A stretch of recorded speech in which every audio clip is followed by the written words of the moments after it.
Praise the lord. ప్రభునందు ప్రియ సహోదరి సహోదరులారా, యేసుక్రీస్తు నామములో మీ అందరికీ శుభాలు తెలియచేస్తున్నాను. మీరందరూ బాగున్నారా? ప్రతిరోజు కూడా వాగ్దానం రిసీవ్ చేసుకుంటూ ఆధ్యాత్మికమైన మేలును మీరు పొందుచున్నారని దేవుని ఘననామాన్ని మహిమపరుస్తూ మిమ్మలను బట్టి సంతోషిస్తున్నాను. కృపా సమాధానములకు కర్తయగు దేవుడు మీకు తోడయుండి నడిపించునుగాక.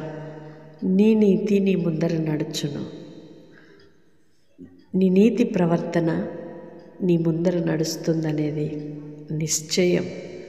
కొన్నిసార్లు మనం ఇతరులకు నీతిమంతులుగా, మంచివాళ్ళగా, పరిశుద్ధత కలిగిన వారిగా కనబడకపోవచ్చు. కానీ మనము నీతి కలిగి ఉంటే ఆ నీతి మన ముందరే నడుస్తూ ఉంటుంది. మన మార్గాలను సరళం చేస్తూ ఉంటుంది. మనకి క్షేమాన్ని కలిగిస్తూ ఉంటుంది. నీతి ప్రవర్తన మనము కలిగి ఉన్నప్పుడు దేవునికి ప్రీతికరముగా ఉంటాము. మనుషులకు ఒకవేళ నీతిమంతులుగా కనబడకపోవచ్చు.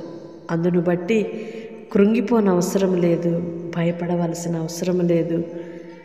ఇక నీతిగా ఉండడం ఎందుకు, వ్యర్థమే కదా అనుకొనవలసిన అవసరం లేదు. కాబట్టి మనము నీతి ప్రవర్తన కలిగి మన ప్రవర్తనను కాచుకొని యుందుముగాక. ఆమేన్. పరిశుద్ధుడైన దేవా, ప్రేమ కలిగిన తండ్రి, మీ స్తోత్రాలయ్యా. నీ నీతి నీ ముందర నడుచును అని వాగ్దానం చేసి ధైర్యపరిచి ఉన్నారు. మీ స్తోత్రాలయ్యా. అనేక సందర్భాల్లో మేము ఇతరులకి మంచివారిగా, నీతిమంతులుగా కనబడకపోయినప్పటికీ నాయన, మీ ఎదుట మేము నీతిమంతులుగాను, నిందారహితులుగా, నిర్దోషులుగా ఉండునట్లుగా మా మనస్సాక్షిని, మా ప్రవర్తనను, మా క్రియలను, మాటలను కాచుకొని బ్రతకడానికి మీ కృప దయచేయమని వేడుకుంటున్నామయ్యా. మీ సన్నిధిలో నిలిచి ఉండునట్లుగా మీ కృప సమృద్ధిగా అనుగ్రహించమని వేడుకుంటున్నాము నాన్న. నీ పిల్లలను ధైర్యపరచండి. వారి నీతికి తగిన ప్రతిఫలాన్ని పొందుకొనుటకు సహాయము చేయండి నాన్న. వారి ప్రవర్తన ఫలమును పొందుకొని జీవించినట్లుగా మీ కృప దయచేయండి. నీతికి తగినట్లుగా, వారి ప్రార్థన భక్తికి తగినట్లుగా వారిని మీరు ఆశీర్వదించండి. వారిని అర్థం చేసుకునే మనుషులు లేరని కృంగిపోవటానికి వీల్లేదయ్యా. సమస్తమును చూస్తున్న మీ ఎదుట నీతిమంతులుగా, యథార్థవంతులుగా ఉండునట్లుగా నిత్యము కూడా నడిపించమని వేడుకుంటున్నాము నాన్న. మీ స్తోత్రాలు చెల్లిస్తున్నాం. ఎందరైతే ప్రార్థనలు ఏకీభవిస్తున్నారో ప్రతి ఒక్కరిని మీరు దీవించండి, ఆశీర్వదించండి.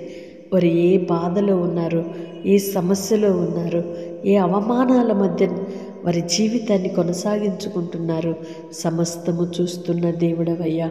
నెమ్మదిని కలుగు చేయండి, హృదయానందమును కలుగు చేయండి, విచారములను తొలగించండి, మీ కృపతో నింపుమని వేడుకుంటున్నాం.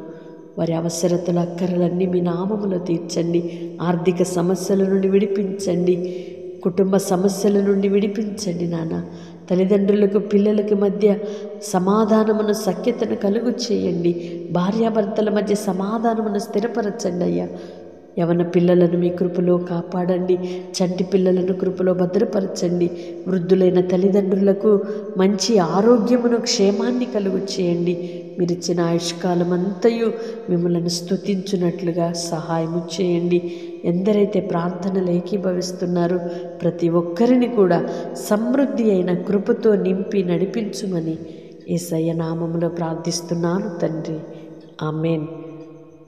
వాగ్దానం రిసీవ్ చేసుకొని తప్పకుండా ఇతరులకు షేర్ చేయండి. దేవుడు మిమ్మలను దీవించి ఆశీర్వదించునుగాక.